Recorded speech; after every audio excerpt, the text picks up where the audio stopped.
Okay.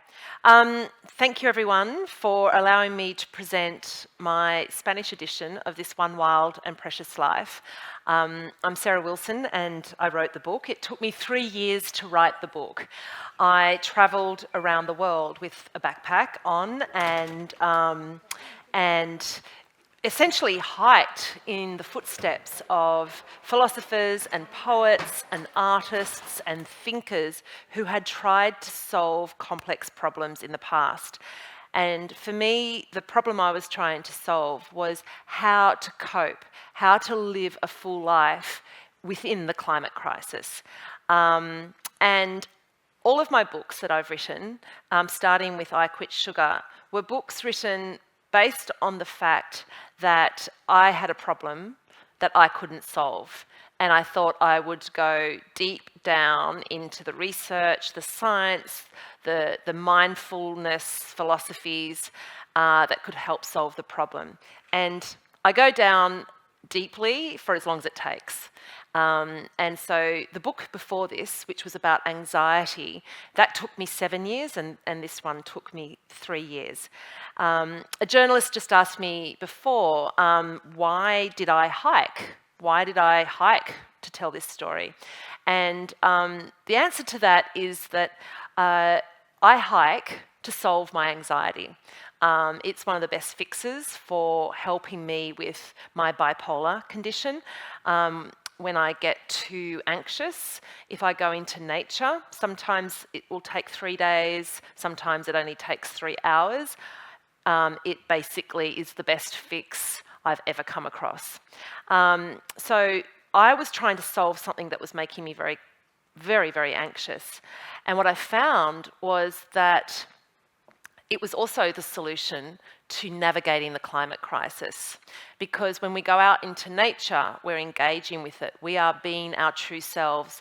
And what I identified very early on in my research was that so much of what's going on in the world is to do with a disconnection from each other, a disconnection from ourselves, and a disconnection from the matrix of life, the flow of life.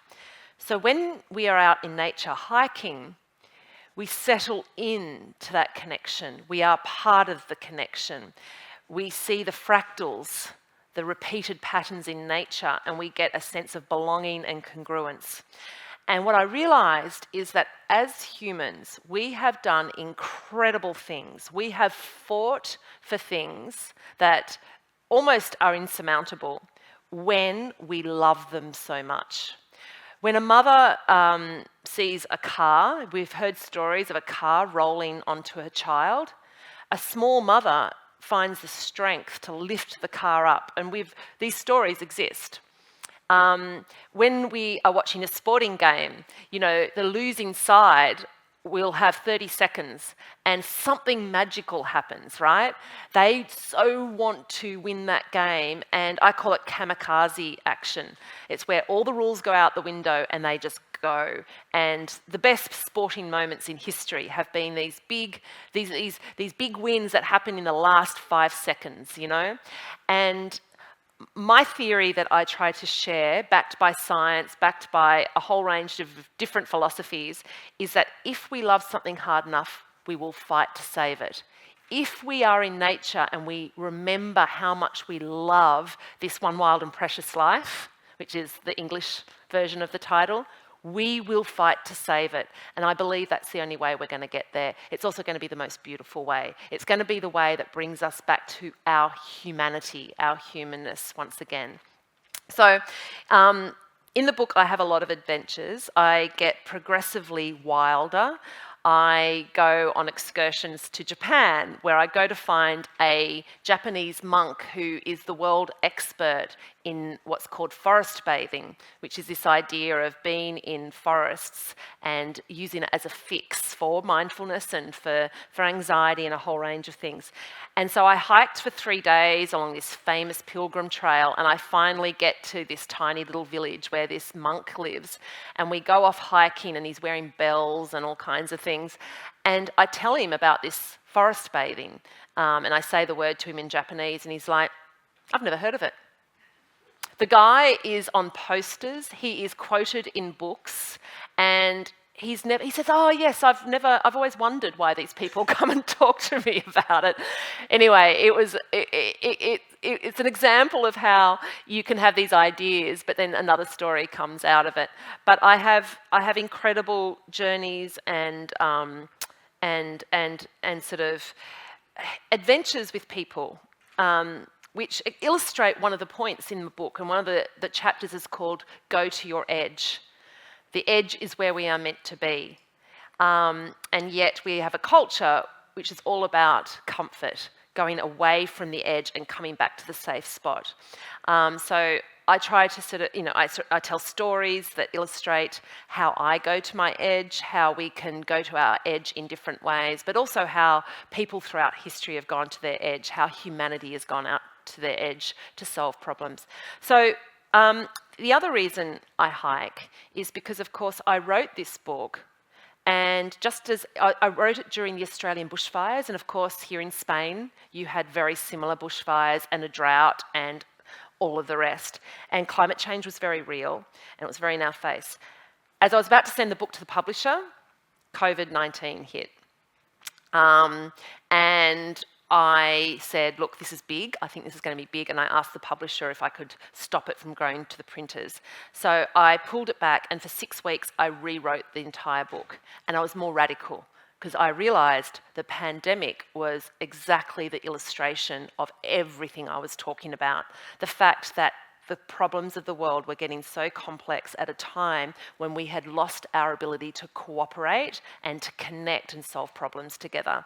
So that happened. The Black Lives Matter thing happened. Me Too was also happening. The whole book, I lived out all of these things. So it was a very interesting way to do things. But I hiked as well because these were complex, difficult subjects that most people don't want to face. Most people want to go and cocoon and hide. And hiking is sexy. It had become sexy during the pandemic, and I knew this was going to be a way to get people to buy the book and stay reading the book and feel engaged in the book. And I suppose that comes from my background as the editor of Cosmopolitan, right? But also I did it, with I Quit Sugar. Nobody wants to quit sugar. So I had to find a way to make it fun and sexy. I did these beautiful, fun recipes with lots of colour. With anxiety, I had to make confronting the beautiful beast, as I call it, sexy.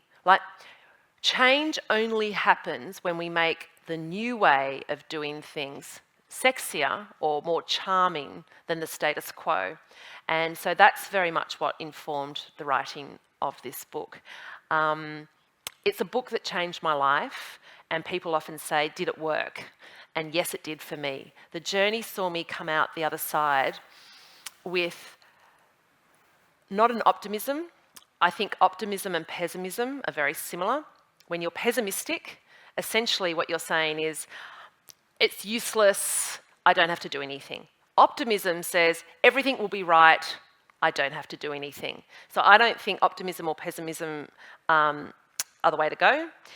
What I believe in is hope. Hope is optimism plus action.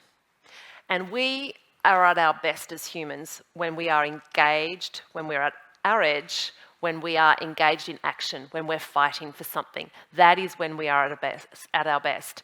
I talk about the London Blitz.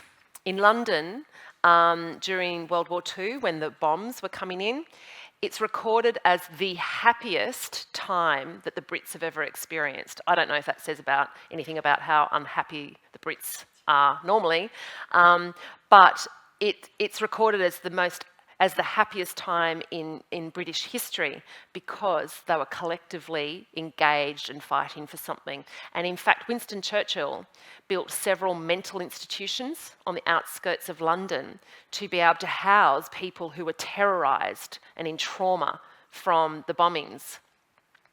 They stayed empty the entire war.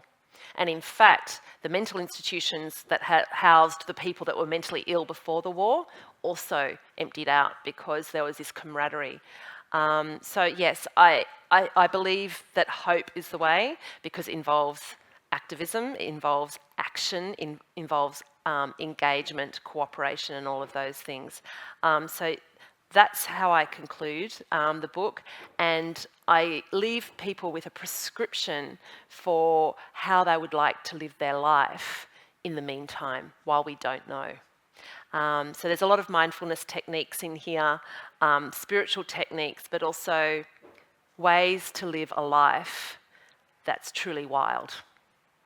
I hope you enjoy the book. I hope Spain loves it, and I hope I establish a nice community here so that when I come back next year for the launch of my other book, this one, First We Make the Beast Beautiful, I'll have some really wonderful friends here. Thank you.